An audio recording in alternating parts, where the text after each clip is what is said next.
안녕하세요. 결혼 생활 2년 만에 이혼하게 된 20대 여성입니다. 이미 이혼까지 하고 남남이 되어버렸는데 뭐하러 이런 글을 쓰냐 하실 수도 있지만 결혼 또는 이혼을 생각하시는 분들에게 저도 나름대로 도움이 되었으면 하는 마음으로 이렇게 컴퓨터 앞에 앉았네요. 물론 제가 모자랐다고 이래라 저래라 하려는 건 절대 아니고요. 그냥 제 응어리도 풀고 또 누군가에겐 힘도 주고 그러고 싶은 거죠. 아무튼 서두가 길었는데 이제 진짜 제 이야기를 한번 시작해 볼게요. 남편하고 처음 만나게 된 건 다니던 헬스장 트레이너의 소개를 통해서였습니다. 당시 저는 한창 체력을 기르는데 열을 올리고 있었고 그래서 단 하루도 쉬지 않고 운동을 다녔는데 그게 제 담당 트레이너 눈에는 좋게 보였던 건지 아무튼 자기가 아는 형 중에 되게 괜찮은 사람이 있다며 소개를 해주고 싶다는 거예요. 그리고 저는 솔직히 그런 소개 자리가 부담스러웠지만 동시에 이 트레이너를 계속 봐야 한다고 생각하니 거절하기가 쉽지가 않더라고요. 트레이너야 바꾸면 그만 아니냐 하시는 분들도 계시겠지만 트레이너들마다 가르치는 방식도 다르고 그렇다 보니 저랑 맞는 트레이너를 찾는데 1년 가까운 시간을 허비했거든요. 그래서 가능하면 원만한 관계로 오래가고 싶은 마음이었어요. 그래서 그냥 아기를 가지고 해주겠단 소개 자리도 아닌 만큼 알겠다 하고 나가게 되었고 그렇게 만난 게 남편이었죠. 참고로 전 남편이지만 편의상 남편이라고 칭하겠습니다. 남편은 저보다 7살이 많았고 직장을 다니는 평범한 회사원이었어요. 키가 컸고 외모는 잘생기진 않았지만 호감 가는 얼굴이었달까요? 하지만 그런 것보다 저를 사로잡았던 건 남편의 어른스러움이었습니다. 당시 저는 25살이었고 남편은 32살로 지금 생각해보면 남편 나이도 그렇게 많은 게 아니었는데 어째서인지 그때만큼은 남편이 그렇게나 어른스러워 보이더라고요. 주변 또래 남자친구들에 비해 훨씬 생각이 깊은 것 같기도 했고요. 아무튼 돌이켜보면 그땐 제가 너무 어렸고 세상 물정도 모르고 멍청해서 남편을 좋게 봤던 거죠. 실은 아무것도 아니었는데. 그리고 저에 대해서 좀 얘기를 해보자면 저는 그래도 비교적 유복한 환경에서 자랐습니다. 소위 요새 금수저 은수저 하는데 저는 그래도 친정부모님은 동수저는 되지 않냐며 농담을 하시지만 제가 체감하기엔 은수저는 되는 것 같아요. 단지 경제적인 부분뿐만 아니라 정서적인 측면에서도 부모님께 정말 많은 지원을 받았거든요. 특히 대학에 진학하고 2년 만에 제가 하고 싶은 일을 찾았다며 자퇴하겠다 말씀드렸을 때 물론 흔쾌히는 아니었지만 결국 저를 믿어주셨고 이후로는 그 누구보다 든든한 제 편이 되어주셨지요. 그래서 저는 늦게나마 제 적성에 맞는 일을 찾을 수 있었고 친정 부모님께선 한번 열심히 해보라며 제 앞으로 가게도 하나 열어주셨어요. 솔직히 굳이 가게를 차리지 않고 취직을 했어도 됐는데 그래도 제 꿈이라고 하고 제가 행복하다 하니 저 좋은 거 하며 살라고 차려주신 거죠. 그리고 저는 친정부모님이 힘들게 버신 돈으로 내주신 가게인 만큼 책임감을 가지고 가게를 이끌어 나갔네요. 그래서 지금은 돈도 회사 다니는 또래 친구들에 비하면 넉넉히 버는 편이고요. 반면에 남자친구는 앞서 말씀드린 대로 평범한 회사원이었고 이제 와서 말이지만 저와 나이 차이는 7살이나 났어도 벌이는 저보다 적었죠. 그러니 친정부모님도 처음에 제가 결혼한다 했을 때 탐탁치 않아 하셨어요.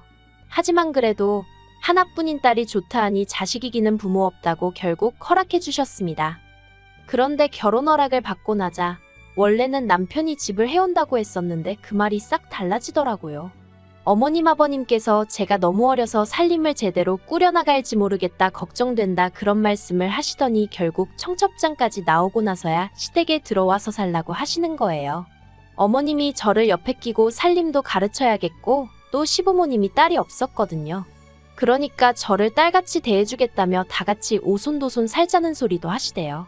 하지만 제 입장에선 무척이나 부담스러운 이야기였고 그래서 남자친구를 통해 거절이사를 전하니 그걸 핑계삼아 집은 못 해주신다고 하더라고요. 저에 대한 실망감이 너무 크고 서운해서 당분간 제가 어떻게 하는지 지켜보고 결정하시겠다나요? 그래서 결국 저희 친정부모님이 집을 해주셨습니다. 저는 원래 어차피 다른 신혼부부들도 전세나 월세로 시작하는 경우가 많다는 걸 알고 있기도 했고 아파트가 아니면 어떤가 싶기도 했기에 괜찮다고 했는데 친정부모님께선 어차피 언젠간 저 주려던 아파트였다며 가지고 계시던 아파트 한 채를 아예 제 명의로 돌려주셨지요. 그런데 이 사실을 시댁에서 알고 어찌나 좋아하시던지 특히 결혼하고 얼마 지나지 않아서부턴 계속해서 틈만 나면 부부는 일심동체여야 한다며 공동명의를 하라고 자꾸 저를 설득하려 드셨는데 솔직히 들어가서 못 산다고 말씀드린 이후로 괜히 시부모님 눈밖에 나게 된 건 아닌지 무척이나 신경 쓰였었어요. 그래서 어머님이 공동명의 이야기를 꺼내셨을 땐 그렇게 하고 나면 나를 좀 좋게 봐주시려나 하는 어리석은 고민도 잠시나마 했었답니다. 하지만 다행히 제가 이 이야기를 친한 언니에게 슬며시 꺼내니 저더러 미쳤냐며 절대로 그렇게 해주면 안 된다고 아주 신신당부를 하더라고요. 사람 앞날은 모르는 거라면서 지금 생각해보면 정말 그 언니가 아니었으면 제 팔자는 지금보다 더 어이없이 꼬여 있었을지도 모르겠네요. 아무튼 그래서 결국 공동명의도 안 했더니 이걸로 또 한 번 소위 점수가 대폭 깎였죠. 어머님은 이때도 저에게 그렇게 안 봤는데 실망이네 서운하네 그런 말씀을 하셨고요. 하지만 제가 이런 이유로 결혼한 지 2년 만에 이혼을 결심한 건 결코 아닙니다. 어린 나이에 친정부모님의 걱정을 뒤로한 채 밀어붙였던 결혼이었던 만큼 어떻게든 지켜내고 싶었고 제 결정을 책임지고 싶었는걸요. 그래서 솔직히 위에 언급한 일 말고도 별의별 거지 같은 일들이 많았는데 친정에 미주알고주알 이야기를 전하지 않았습니다. 친정부모님이 걱정하실게 뻔했으니 어떻게든 저 혼자 견뎌내려고 했죠. 그런데 결혼한 지 1년 좀 넘었을 무렵 황당한 이야기를 듣게 되었습니다. 그날은 사업차 미팅이 있던 날이었는데 장소를 확인해보니 친정아버지 사업장 근처더라고요. 그래서 약속이 끝나는 대로 들려서 아버지 얼굴이나 보고 가야겠다고 생각했죠.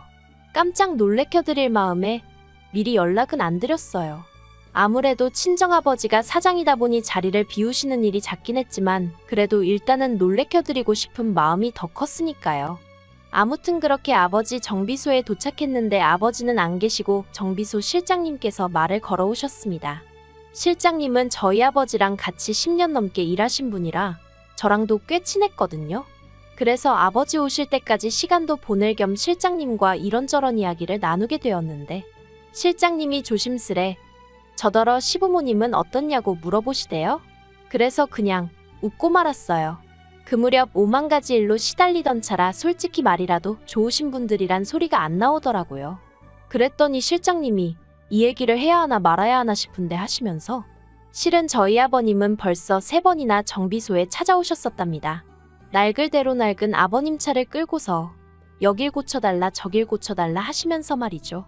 그리고는 매번 올 때마다 돈도 하나도 안 내고 가신다면서 자기가 제3자긴 하지만 이건 경우가 아니다 싶고 저는 그 사실을 알고는 있는지 궁금해서 얘기를 꺼내시는 거라대요.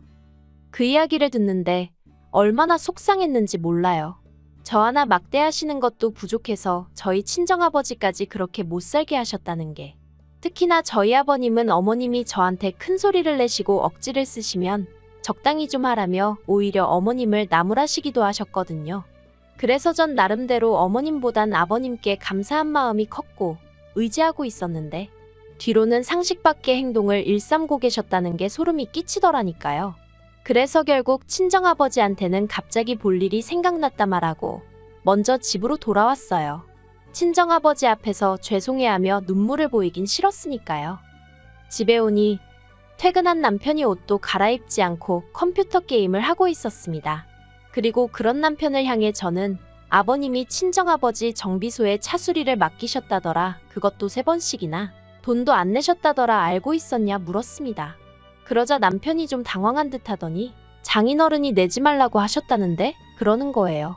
아, 이 인간도 알고 있었구나. 정말 화가 솟구치더라고요. 그래서 남편더러 앞으로 아버님한테 우리 정비소로 가지 마시라고 얘기하라 했어요. 그런데 이 일이 있고 몇 달 뒤 아버님이 또 저희 아버지 정비소로 가셨던 모양이에요. 그리고 이때는 저도 친정아버지랑 대화를 나누고 절대로 해드리지 않는 걸로 결론을 내린 상황이었거든요. 그래서 저희 친정아버지가 이제 이쪽으로 오지 마셔라. 오늘 수리도 못 해드린다 하고 거절을 하셨답니다. 그러자 아버님이 저에게 전화를 하셔선 아주 호통을 치셨습니다. 도대체 네 아버지는 사돈 알기를 뭘로 아는 거냐? 오는 손님을 막는 가게가 장사가 될 것 같냐? 내가 왜 문전박대를 당해야 하냐? 그래서 제가 남편에게 얘기 못 들으셨냐니까 당신은 들은 바가 없다시대요. 아, 한숨이 절로 나왔어요. 그리고 도저히 남편만 믿고 있을 게 아니구나 싶어서 제가 대놓고 솔직히 말씀드렸습니다. 저희 친정아버지가 자선사업을 하시는 것도 아니고 엄연히 사업장인데 아버님이 이렇게 무턱대고 가셔선 돈도 하나도 내지 않으시니 저희 친정아버지 입장에선 손해가 크다. 그러니 찾아가지 마시라고요. 그리고 당연히 또 시댁에서 난리가 났죠. 그까짓 거 개나 소나 하는 자동차 정비소 하나 한다고 거들먹거리냐. 내가 차를 100만원치 수리를 했냐 1000만원치 수리를 했냐 하시면서 말해요. 정말 사람한테 질린다는 게 이런 건가 싶더군요. 이 일로 저는 남편과도 크게 다퉜습니다. 남편은 저희 친정아버지와 제가 아버님한테 모멸감을 느끼게 했다며 사과를 해야 한다고. 그렇지 않으면 자기도 저희 친정아버지한테 찾아가 깽판을 놓겠다는 협박까지 서슴지 않더라니까요. 그리고 이 무렵부터는 솔직히 차라리 이혼을 해버릴까 하는 생각을 하루에 12번도 더 하기 시작했던 것 같아요. 신혼 초부터 시부모님이 막말로 개차반이라는 건 알고 있었지만 그래도 남편 하나만 보고 어떻게든 버텨왔던 건데 남편마저 시부모님과 별반 다를 거 없는 사람이란 걸 알고 나니까 절망스러웠죠. 하지만 그럼에도 불구하고 선뜻 이혼하자고 내지르지 못했던 건 역시나 친정부모님에게 죄송스러운 마음이 컸기 때문입니다. 아버님으로 인해 그런 곤란을 겪으시면서도 저에게 한마디도 하지 않으셨던 건 어떻게든 제가 잘 살았으면 하는 마음 때문이셨을 텐데 그런 친정부모님께 결국 상처를 드리는 건 아닐지 두려웠거든요. 혹시 다른 부부들도 이 정도 문제는 겪으며 사는데 내가 인내심이 부족한 건 아닐까 그런 생각도 들고 20대의 어린 나이에 이혼녀라는 딱지를 달면 사람들이 날 어떻게 볼까 하는 걱정도 당연히 있었죠. 그런데 이런 제 고민을 고맙게도 남편이 단칼에 정리를 해주더군요. 결혼 전 친정부모님 결혼기념일을 축하드리기 위해 제가 큰맘 먹고 미국 여행을 보내드린 적이 있어요. 하지만 말이 보내드린 거지.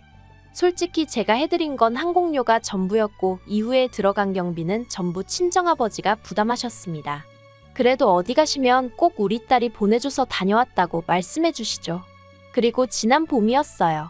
대청소를 하며 제가 친정에서 가져온 물건들을 정리하던 중 친정부모님이 미국 여행 당시 저를 생각하며 써주신 엽서를 발견했습니다. 그리고 그 엽서 내용을 찬찬히 읽다 보니 저도 모르게 눈물이 왈칵 쏟아지대요. 모르겠어요. 그냥 갑자기 친정부모님 얼굴이 스치면서 감정이 복받쳤던 건지. 아무튼 그러고 있는데 남편이 저더러 청소하다 말고 뭐하냐며 전 남자친구 편지라도 되냐 하더니 제 손에서 친정부모님이 써주신 엽서를 낚아채 갔습니다. 제가 돌려달라는데 남편이 키가 크다 보니 제가 어떻게 뺏을 수도 없었죠. 그리고 말이 나와서 말이지만 이런 게 너무 싫었어요. 결혼 전엔 그 큰 키가 매력이라고 생각했는데 결혼 후에는 저를 약 올릴 때나 그 키를 써먹었으니 한심하기 짝이 없었죠. 아무튼 이내 남편이 엽서를 제 얼굴에 거의 던지더니 저더러 장인 장모님만 미국 여행 시켜드렸냐는 거예요. 그래서 결혼 전에 보내드린 거라니까 그래도 그때 자기랑 사귀던 때 아니냐면서 그럼 자기랑 상의를 했어야 하는 거 아니냐입니다. 어이가 없어서 내가 번 돈으로 보내드린 여행인데 그거를 오빠랑 상의를 했어야 하냐고 따졌어요. 그랬더니 자기가 생각해도 말이 안 됐던 건지 더는 한마디도 안 하고 혼자 씩씩거리고만 있더라고요. 그러더니 이내 한다는 말이 자기 부모님도 이참에 유럽 여행 한번 보내드려야겠답니다. 그래서 제가 그러라고 했어요. 오빠 돈으로 보내드리라고요. 그랬더니 그런 게 어디 있냐면서 장인 장모님 미국 여행도 제가 보내드렸으니까 시부모님 유럽 여행도 제 돈으로 한번 보내드리라는 거예요. 그리고는 보란듯이 제 앞에서 시부모님한테 전화를 걸더니 대뜸 제가 시부모님 유럽 여행 보내드린다고 헛소리를 하는데 어이가 없어서 그래서 제가 안 보내드릴 거라고 악을 썼습니다. 진짜 이날 둘이 서로 때리지만 않았지. 온갖 악담을 퍼부으며 싸워댔죠. 그리고 이튿날 어머님이 저희 집에 오셔서는 저더러 제가 어려서 뭘 모르는 것 같은데 효도를 할 거면 당신이 한 살이라도 젊을 때 해야 한답니다. 나중에 다 늙은 시부모 보면서 옛날에 잘 좀 해드릴 거라고 후회해봤자 소용없다면서요.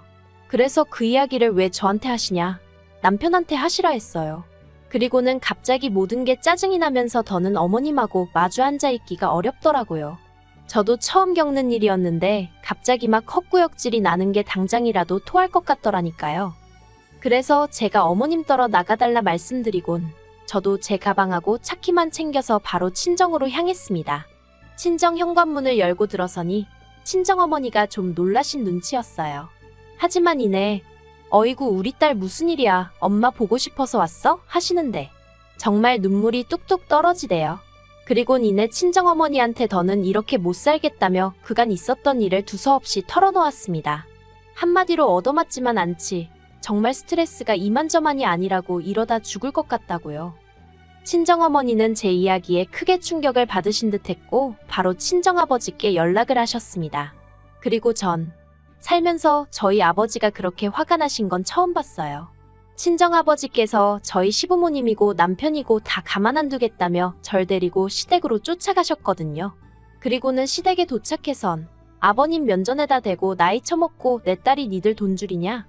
왜 남의 딸 집을 탐내냐? 여행은 니들 능력으로 다녀라.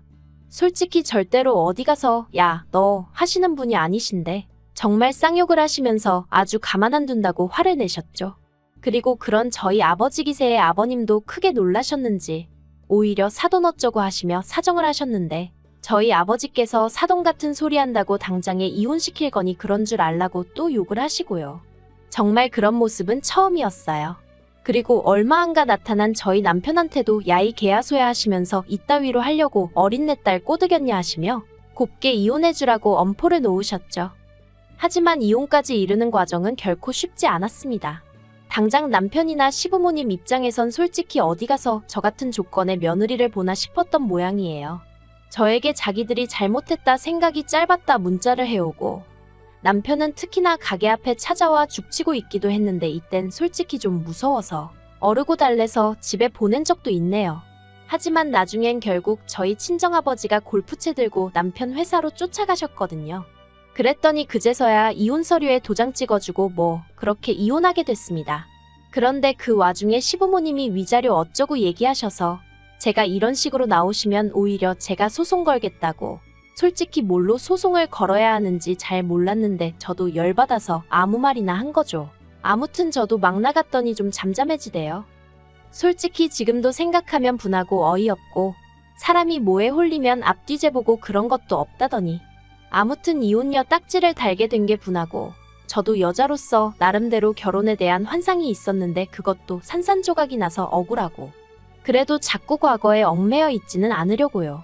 아, 그리고 혹시 친정부모님이 이혼한 절 부끄러워하시진 않을까 걱정이 많았는데 오히려 친정부모님께선 쉽지 않았을 텐데 용기를 내 결단을 내린 제가 자랑스럽다고 해주셨어요. 그리고 그게 저에겐 무척이나 큰 힘이 되었답니다. 이런 부모님이 곁에 계셔주시는 한 앞으로 제가 못할 건 정말 아무것도 없을 것 같아요.